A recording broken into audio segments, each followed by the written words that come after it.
Let's start with a very interesting story from FM Lit's SML. Angry director gets her comeuppance in 4 gradual actions. TLDR at the bottom. It's a long read, might be boring, but it's been nice typing this out. Several years ago, I used to work at an agency that hired us out as short-term temporary workers, as contractors. These jobs pretty much consisted of stuff that company employees couldn't be bothered to do, and so got someone in to sort out. It wasn't great, but I had to make ends meet. Anyway, one of these jobs was for 150 hours at 5 weeks of office administration. There wasn't much more information to go on, but a job's a job. The office turned out to be quite a small, stuffy little building at the back of an industrial estate. I was told to report to Beryl. When I turned up, I was met by a rather grumpy-looking old lady having a cigarette by the front door. This was Beryl. Beryl didn't even say hello or ask me my name, but showed me in, pointed at an enormous pile of boxes full of paperwork, saying, "This all needs to be scanned in. There are 2 scanners connected to a computer there. Off you go. Let someone know if you need help." So, off I went. Fort Kick-Ass that pile of boxes was to be my job for the next month and a bit. Joy. The office was predominantly young men, with Beryl being the only other woman. She was in her 50s and spent more time smoking than working, and without being rude, clearly didn't look after herself. It was quite flattering to have a bunch of these guys pop by my workstation for a chat occasionally. After a few days of scanning, Beryl visited my cubicle. She wasn't happy that I spent too much time talking and not enough time working. I was confused. While I didn't have any metrics or targets, I was pretty consistently working through this mountain of paperwork. I got the impression that Beryl didn't like the attention I was getting. I pointed out to her that I haven't left my desk apart from to go to the toilet. If someone's over here to talk to me, then that's fine, as I can talk and scan at the same time, like I'm doing right now. She wasn't happy and turned away, calling out, "Just do your job," as she left. Some of the other guys had heard this and they popped by my desk later and said not to worry. They'd had agency staff before, and Beryl always hated it if a young woman arrived because she was grumpy and jealous. Not my words. In fact, a few years ago, one young woman had left the office in tears because Beryl had tore her a new one for going for lunch with some of the other guys. Naturally, this annoyed me, particularly because Beryl thought she could bully, disrespect agency staff, and I certainly wasn't going to leave the job because of an angry bitch. Malicious compliance number 1. For the rest of my time there, I made sure to get dressed up. Makeup, curls, a midi office dress, stiletto heels. When Beryl saw me clicking my way down the office the next day, fully dressed up just to scan some paperwork, she scowled at me, but didn't say anything. The next week, Beryl took some time out of her busy smoking schedule to visit me in my cubicle, the second time she'd done so since I'd started. Some of the paperwork I was scanning in had been stapled together, so I'd asked someone in the office for a staple remover and a stapler. I used to pull out the staple, scan the document, rename it on the computer, then restaple it and put it back in the box. I was just pulling a staple out when Beryl walked by. Beryl's first words to me were, "What are you doing?" I replied that this document was stapled, and if I put it in the machine, it'd jam. She raised her voice slightly and said, "Nobody told you to do that. Just scan each page in separately. Leave the papers alone." I could almost hear her eye roll as she walked away. Malicious compliance number 2. So I did. Scanned everything with staples just folded over, and then created folders called Document 123, and each scan went in as 123 page 1.pdf, 123 page 2.pdf. You get the idea. This slowed me down a lot, but hey, it's what I was asked to do. At some point, Beryl walked by and saw me flipping pages like that. I'd put my hair in a bun and taken my heels off, and she smirked. She thought she'd flustered me and that I didn't see her reaction. Don't worry, Beryl, you didn't, and I did. The paperwork I was scanning in was boxed up as newest first, so as I got to some of the older papers, these had been moved around a couple of times and were slightly scrunched up or folded or similar. A jammed scanner wasn't an issue, it had happened a handful of times before, but as I got to the older papers, the jams became more frequent. It was easy to sort though. Just open the back door of the scanner, roll the paper out, cancel the job, and redo it. At this point, I'd gone back to unstopping and restapling because Beryl had given me some space thinking she'd broken me, and I just wanted to get the job done so I could leave. Beryl walked in one day. This would have been my 4th week there. She saw me unjamming the scanner and flipped her top. She yelled, "SML, what are you doing?" At this point, all heads in the office turned to where we were. I calmly told her, "The scanner's jammed. I'm just pulling the paper out so I can rescan it. Shouldn't take more than a few minutes." She continued yelling, "At no point were you instructed to perform it repairs. We have someone for that. Stop what you are doing and get someone to help you. I asked you this when you started. Why can't you follow simple instructions?" It took a lot of patience not to argue back with her, which I thought was what she wanted, but I said, "Okay, fine. Can I speak to the IT guy to sort this out?" I couldn't have choreographed her response better. I then knew that she did want me to argue so she could kick me out because she hesitated and said, um, well, the IT guy is off for the rest of the week. This was a Thursday. Use the other scanner. If you jam it, let me know." And stormed off. Malicious compliance number 3. I knew her diary and knew she was off the next day, Friday. I carried on with the one scanner, making sure it didn't jam that day, and waited until the next morning. Coincidentally, the scanner jammed on the first piece of paper I fed into it. Who'd have thought? Obviously, I rang Beryl. She didn't answer her phone, and as she wasn't in the office, I spent the day sat around without much to do. Whilst talking to the guys in the office, I learned that the company had been bought by a much larger IT firm, and they just wanted the rights to the proprietary software that they had developed. It also turned out that the CEO of the small company basically paid himself into retirement and appointed Beryl as the director. Beryl knew that her days were numbered, so she was even more bitter to the staff. The guys working there had been committed various levels of careers within the new IT firm, which they were happy with. As I was told, 120,000 employees, 30 dev roles are easy to find, one director role is not. Anyway, when we returned, on Monday, you could almost see the vein in her neck throbbing. She'd wasted an entire day of whatever her company paid my agency because little old me wasn't trusted to fix a paper jam. I used to get in a little later than the rest of the staff. Agency perks woo. But when I got in, she'd had the IT champion perform the skilled job of opening a scanner and pulling a piece of paper out. She didn't even look at me when she said, "Scanners are fixed, get on with your job and don't mess around." At this point, you may be thinking, SML, this is a lot of text for some pretty trivial MC. Well, you'll like the final part. My last week there coincided with a new contract that the company had been given by their new owners. I assume it was some sort of litmus test. Whilst I don't pretend to understand what it was, the job involved a lot of scanning documents that had been handwritten. Hooray! More boxes. At the same time, a few of the guys who worked there were going on a visit to the new parent company, which were based in the USA. I live in the UK. The IT champion was one of these guys who went. When the boxes were delivered to my cubicle, Beryl popped by and said, "These take priority. All of what I said to you is more important than ever. Do not mess around, otherwise you're out of the door. Am I clear?" "Yes, ma'am." The paperwork delivered was from the USA. Our paper sizes are different. The first piece of paper I fed into the scanner jammed it, a safety lock, because it expected A4 and got US letter instead. I jammed both scanners. Beryl, not being one to turn down a free trip to America, had gone with them. I rang her at 11 a.m. UK time, which was 5 a.m. their time. She picked up and was not impressed. I felt sorry for the folks adjacent to her hotel room when she screamed down the phone, "You've done what? How? Why?" I tell her about the USA paperwork.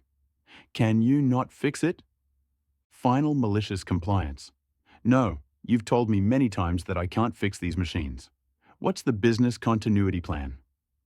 Side note, My brother told me that phrase, and he still doesn't quite understand why I turned up to his house a bit later with a few pizzas and a box of beer. Beryl had no idea what to do. She was clearly flustered. Can you just do what you can? We need this done. What would you want me to do?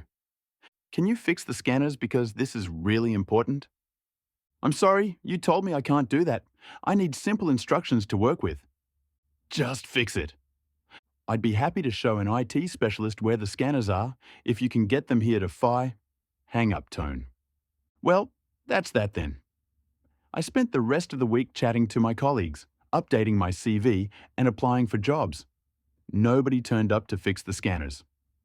When my final week finished, I said bye to the guys I'd worked with, wished them luck, and left with none of the critical paperwork scanned in. When Beryl got back from her business trip, I learned that she'd spent one day at the parent company and left it to the other guys. When the hit the fan because nothing was being delivered, they wondered where she was. This was day 2 into the 5-day business trip. She was at a spa, phone switched off. She flew out early on day 5, without seeing any of her colleagues or the parent company. I kept in touch with a few of the guys afterwards. After this, the dev guys were transferred contracts to the larger IT firm. They all got a very small salary increase, but were also able to work from home. This was pre-COVID, so was a bit of a rarity back then. Beryl, meanwhile, didn't fare so well. She was initially offered redundancy, paid, including pension deals, but when someone complained that she'd not been present for the meetings, which I think was their IT champion, they found out she'd been sightseeing, shopping, tanning, and getting her hair done on company time. She ended up being fired. No bonus, no pension, nothing. I quit the agency not long afterwards and after 1 or 2 moves, ended up in a job I'm very happy with. The agency was none the wiser about any of this. They just wanted their money and aside from one initial checkup call, left me to it. TLDR. Angry employee doesn't like agency worker, nitpicks and creates issues.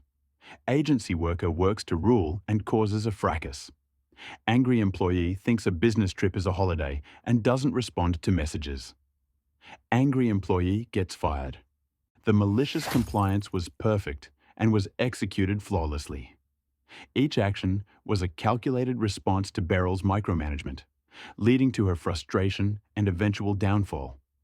OP turned her petty control into her own undoing, demonstrating a masterful use of patience and strategy.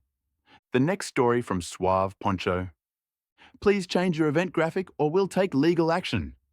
We think you'll like this one more anyway. After discovering this sub, I recalled a story from a few months ago that I felt suited it. This will be long, I apologize. This past year was my final year in university, and I had the great pleasure of working as one of 2 co-editors for my university's satirical newspaper. As we all know, print media has been dying a slow and painful death, and unfortunately, our newspaper has not been immune to this. My co-editor and I believed that the best way to counter this was to host comedy-themed events throughout the academic year in order to get more name recognition and revenue for our paper. I came up with an event I am quite proud of. The idea was to host a satirical TED Talk-themed event. To give you some idea of what this entailed, when the event happened, I opened it by giving a 10-minute talk on how to lie to your friends about why you can't go out on Friday. I named the event TEDxxx and played on the TEDx slogan, Ideas Worth Spreading, with our own slogan, Worth Spreading. We picked a date, booked a venue, and created a graphic to advertise the event. Our graphic did look a bit familiar, but was also very obviously not a TEDx graphic. One important thing to keep in mind is that in Canada, where I live and where I studied, parody and satire are protected under copyright law as fair use. Soon after announcing our event, we received a Facebook message on our paper's Facebook page from some random person neither me nor my co-editor knew. They told us they were part of the TEDx club of our university, that they weren't happy with our event, that they wanted us to cancel it, etc., etc. We suggested they send us an email, explaining that we would be happy to talk about it in a more professional setting rather than on Facebook. They were pretty uncompromising, and so we felt we needed to irk them somehow. We thought that being asked to act professional by a university-level satirical newspaper would do the trick. Rather than emailing us, the TEDx chapter decided to contact the club's manager of our school and lodge a very long series of complaints. Naturally, the club's manager contacted us asking for a meeting, and we complied. I think the club's manager was expecting us to be a couple of mean-spirited idiots, but we came there with the goal of making sure we were polite, respectful, and understanding, because we really wanted our event to happen. We needed the club's manager to see that we weren't breaking any rules or insulting anybody. The club's manager presented the complaints that this TEDx group had laid out. The short version is that in the eyes of the people running the official TEDx event at our university, our event was essentially being created to insult TED Talks, the people running them, and the people performing at them, all of whom were just students like us. Funnily, and by pure coincidence, the date we had picked to hold our event was also the date that the official TEDx Club had planned to open registration for its own event. They assumed we were doing this to intentionally sabotage their event. Lastly, they told us our TEDxSX graphic was copying theirs and asked us to change the graphic. They were and are associated with the official TEDx conferences, and so they said we were committing copyright infringement. I've talked to a lot of people about our event since it happened. I've yet to speak to anyone outside of my school's TEDx club who had interpreted our event to be anything other than harmless fun. My co-editor and I both believed that the people running TEDx had built up this event to be some prestigious thing and had their egos bruised by our event. We wounded their pride, and they weren't happy. I think that sometimes in post-secondary schools where admission is difficult, and where, for the most part, everyone is surrounded by equally smart people who deserve to be there, people tend to cling to little things they do with fierce pride, like, for example, running a TEDx conference. So, when that gets parodied, it hurts for the people running it. I get that, but I think the degree to which they took offense was such an overreaction. I shouldn't even need to say it here. But obviously, our event had not been some grand attempt at insulting anybody performing in or planning the official TEDx conference. We were simply putting on a comedy show with a TED Talk theme. We explained as much to the club's manager. She was pretty level-headed, and I think she was surprised to see that we were being so reasonable. We explained to the club's manager that we had already booked our venue and advertised it for a specific night, and it would be so much less work for TEDx to change their registration date than for us to change the date of our actual event. We also explained that our event graphic had been designed by one of our paper's volunteers, and that our paper only met once a week. At the point when we met with the club's manager, our event was only about a week away, and our paper's weekly meeting would only be a couple days before TEDx happened. We told her we could try and get the artist to make a new graphic, but that we couldn't do so for another few days, and that it might not be worth the effort. We also explained that since the artist was a volunteer, we couldn't obligate him to make a new graphic on such short notice. We could only ask. The club's manager was totally understanding and awesome about everything. She told us she was convinced and she wouldn't make us call off our event or change the date, though she said we should try to change the graphic if we could. She told us to just send an email to the TEDx directors telling them everything we had told her. She also asked us to make an announcement on our Facebook event explaining that we respected TEDx and all that. Here was our announcement on Facebook. To address any TEDxX concerns and questions, TEDxX is not in any way affiliated with any TEDx, school, or other TED Talk events. We are our own independent event, and our purpose is not to bring down or degrade other TED Talks on campus.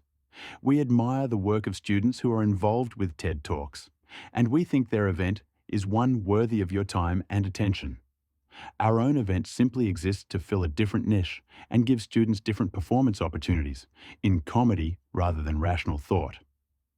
As an aside, I think that being forced to make such an obvious statement harmed TEDx way more than us. People immediately recognized what happened. One person even commented, "Holy why are people so sensitive?" Nobody at the school had even thought there was a controversy before, but after we posted our statement, it made the people at TEDx seem like they were making a big deal out of nothing.